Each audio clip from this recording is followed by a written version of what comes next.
Hello everyone, welcome to PICM classes. कैसे हो आप लोग? कमेंट करिए और क्या पढ़ाई कर रहे हो ये भी कमेंट करके बताइए। आज हम लोग जिस टॉपिक पे बात करेंगे वो है रेशनल नंबर। तो रेशनल नंबर हमें समझने के लिए पहले हमें उसके कुछ बेसिक्स समझ लेने हैं। जैसे कि आपका होल नंबर्स क्या होते हैं, what is the whole number या what is the natural number. तो नेचुरल नंबर्स आपके 1 से लेके 100 तक सारे नंबर आपके नेचुरल नंबर होते हैं। सपोज आपने लिखा 1, 2, 3 ये सच ऑन, तो 1 से लेके 100 तक सब आपके क्या हैं, नेचुरल नंबर्स हैं। बट होल नंबर्स क्या होते हैं? होल नंबर्स में आपका 0 से नंबर स्टार्ट होता है, यानी कि जीरो भी इसमें इन्वॉल्व है। 0, 1, 2, 3 और कोई भी नंबर है ना। तो यही डिफरेंस है आपका नेचुरल नंबर्स में और होल नंबर में। नेचुरल नंबर में 0 इन्वॉल्व नहीं होता है, यानी कि 1 से नेचुरल नंबर स्टार्ट होते हैं और होल नंबर आपका स्टार्ट होता है 0 से। नेक्स्ट आपका आता है इंटीजर्स। तो what are the integer? Integers आपके पॉजिटिव होते हैं और निगेटिव होते हैं। जो नंबर्स अगर आपने लिखा +1, +2, तो ये हो गए आपके पॉजिटिव इंटीजर्स। और अगर आपने नंबर्स लिखे सपोज कि -1 है, -2 है, तो ये हो जाएंगे आपके निगेटिव इंटीजर्स। तो इंटीजर्स 2 टाइप्स के होते हैं, पॉजिटिव और निगेटिव इंटीजर्स। नेक्स्ट आपका आता है रैशनल नंबर। तो what is the rational number? Rational number क्या होता है? रैशनल नंबर किसी भी नंबर्स को हम P/Q की फॉर्म में अगर लिख सकते हैं, एक्सप्रेस कर सकते हैं, तो उसको हम लोग कहते हैं रेशनल नंबर। तो which express in the form of P/Q where Q is not equal to 0। वहां पे Q की वैल्यू 0 नहीं होनी चाहिए। 0 इज अ रैशनल नंबर। 0 आपका रैशनल नंबर है, बट Q की वैल्यू यहाँ पे 0 नहीं होनी चाहिए। अगर Q की वैल्यू 0 है तो ये आपका रैशनल नंबर नहीं है। अब आप जैसे कि अगर हमने कुछ नंबर्स लिखे सपोज की -16, -12/5 या √64 लिखा, तो ये हमारा क्या है? ये हमारे रैशनल नंबर्स हैं। अगर हम लिखते हैं 1/0, तो 1/0 हमारा रैशनल नंबर नहीं है। क्यों? क्योंकि हमने रूल में बताया था आपको, अगर P/Q लिख रहे हैं तो Q की वैल्यू 0 नहीं होनी चाहिए। ठीक है, तो ये हमारा रैशनल नंबर नहीं है। बट अगर हमने इसी को लिख दिया 0/1, तो ये हमारा रैशनल नंबर है। यस, ये हमारा रैशनल नंबर है क्योंकि इसमें P की value 0 as a rational number with denominator 24। इसमें दिया हुआ है आपका 3/-4 लिखा हुआ है। अब हमें क्या करना है? इसमें एक्सप्रेस करना है 4 को किसकी फॉर्म में? 24 की फॉर्म में। तो 4 के टेबल में 24 कहाँ पे आता है? 6 टाइम पे। तो इसको हम किससे मल्टीप्लाई करेंगे? इसको हम मल्टीप्लाई करेंगे 6 से। तो ये हो जाएगा आपका 18/24। तो ये हमारा एक्सप्रेस हो गया, डिनोमिनेटर यहाँ पे 24 आ गया। ओके, इसी तरह से आपको क्वेश्चन दे सकते हैं कि न्यूमरेटर चेंज करिए। तो न्यूमरेटर आपको पता है ऊपर वाले नंबर को न्यूमरेटर कहते हैं, तो आप उसको कन्वर्ट कर देंगे, मल्टीप्लाई कर लेंगे। नेक्स्ट क्वेश्चन इसमें कि द एब्सोल्यूट वैल्यू ऑफ। अब एब्सोल्यूट वैल्यू क्या होती है? एब्सोल्यूट वैल्यू आपकी होती है किसी भी निगेटिव नंबर को पॉजिटिव में चेंज करना। जैसे आपको यहाँ पे दिया हुआ है -21/-29, तो इसकी एब्सोल्यूट वैल्यू क्या होगी? इसकी एब्सोल्यूट वैल्यू हो जाएगी आपकी 21/29। या ऐसे अगर ब्रैकेट में आपको सपोज दिया है -3, तो इसकी एब्सोल्यूट वैल्यू क्या होगी? इसकी एब्सोल्यूट वैल्यू हो जाएगी ब्रैकेट के बाहर आके 3। अगर नंबर पॉजिटिव में है तब तो ये ऑलरेडी पॉजिटिव में है ही, तो इसकी एब्सोल्यूट वैल्यू क्या हो जाएगी? 2। ओके, नेक्स्ट क्वेश्चन इसमें है कि the rational number which is neither positive nor negative. कौन सा रेशनल नंबर है जो ना तो पॉजिटिव है ना निगेटिव? तो 0 is the rational number which is not negative और नॉट पॉजिटिव। वो न्यूट्रल होता है। क्वेश्चन में आपसे कहा गया है कि write 4 rational number equivalent to each. आपको क्वेश्चन दिया हुआ है -7/9। 7/9 के हमको इक्विवेलेंट फ्रैक्शन निकालने हैं। इसमें इसी टाइप के रेशनल नंबर में क्वेश्चन आएंगे कि रेशनल नंबर आपको निकालने हैं इक्विवेलेंट। अब इक्विवेलेंट का आपको मतलब पता है कि जो इसके इक्वल हो। अगर इसको हम नंबर को 1 से मल्टीप्लाई करेंगे तो उसमें कोई फर्क नहीं पड़ेगा, है ना। नंबर 1 से मल्टीप्लाई करने पे वही नंबर आएगा। तो हम क्या करेंगे, इसको 2 से मल्टीप्लाई करेंगे, न्यूमरेटर भी और डिनोमिनेटर भी। ये हो जाएगा आपका -14/18।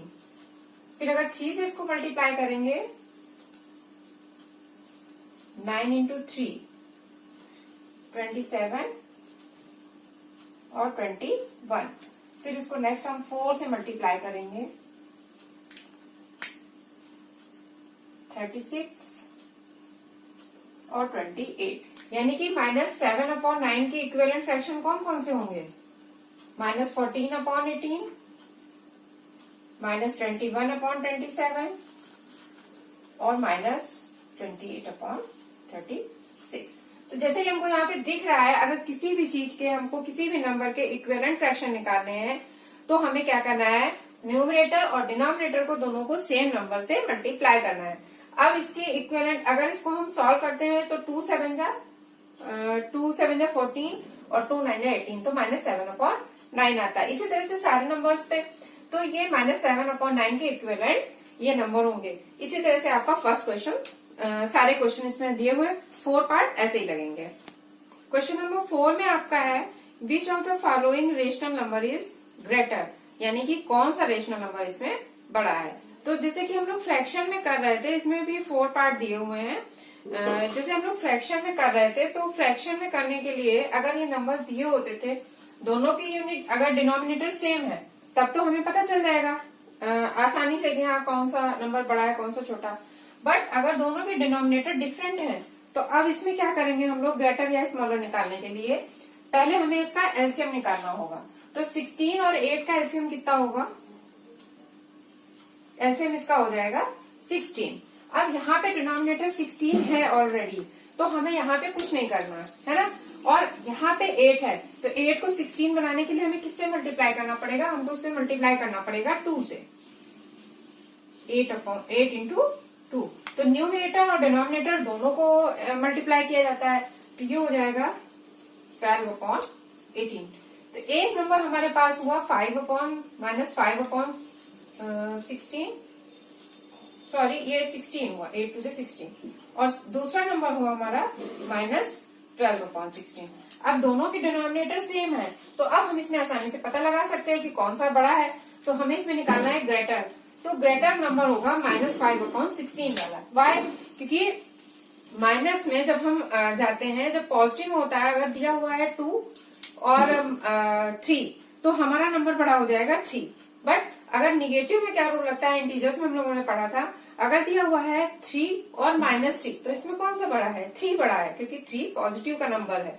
बट अगर दोनों नंबर निगेटिव के हैं, ऐसा सपोज आपको दिया हुआ है -3 और -2, तो इसमें कौन सा नंबर पड़ा है, इसमें नंबर हमारा पड़ा है -2, क्योंकि इंटीजर्स में जब माइनस की तरफ बढ़ते हैं तो नंबर क्या होते जाते हैं, छोटे होते जाते हैं। ओके, इसमें के 4 पार्ट है, सारे ऐसे लगेंगे। एक थर्ड पार्ट इसमें दिया हुआ है -11/25 और 0।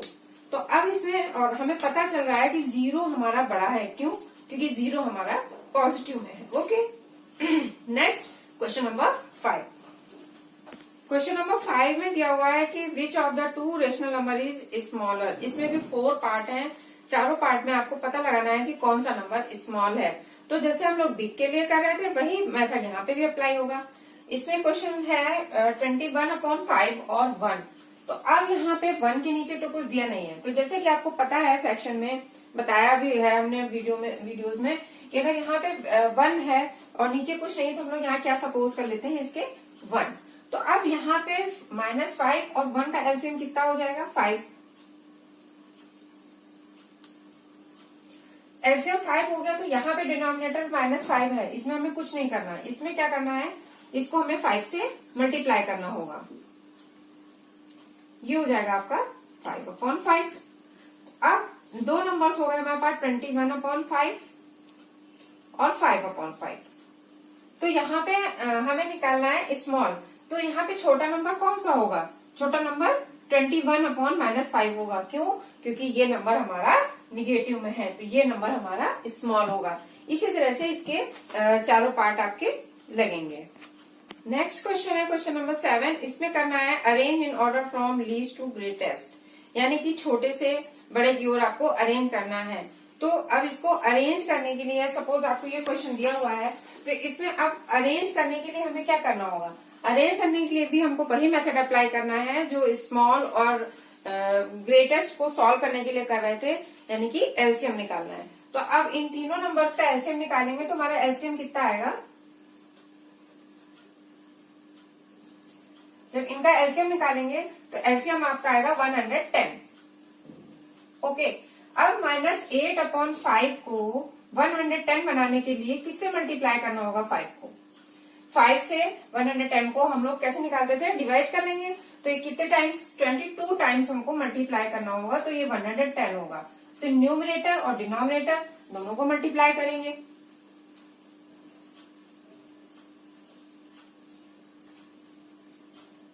नेक्स्ट नंबर है आपका -3/2।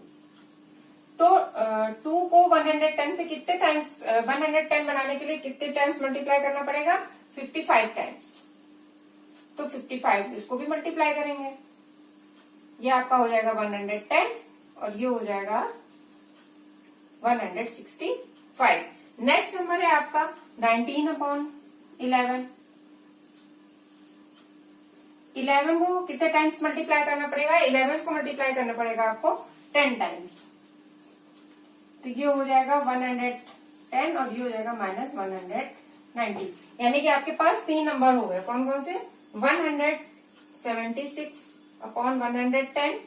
सेकेंड नंबर हो गया -165/110 और थर्ड नंबर हो गया 190/110। अब हमको लगाना है इसमें least to greatest. Least to greatest यानी कि छोटा। तो सबसे छोटा नंबर इसमें कौन सा है आपका?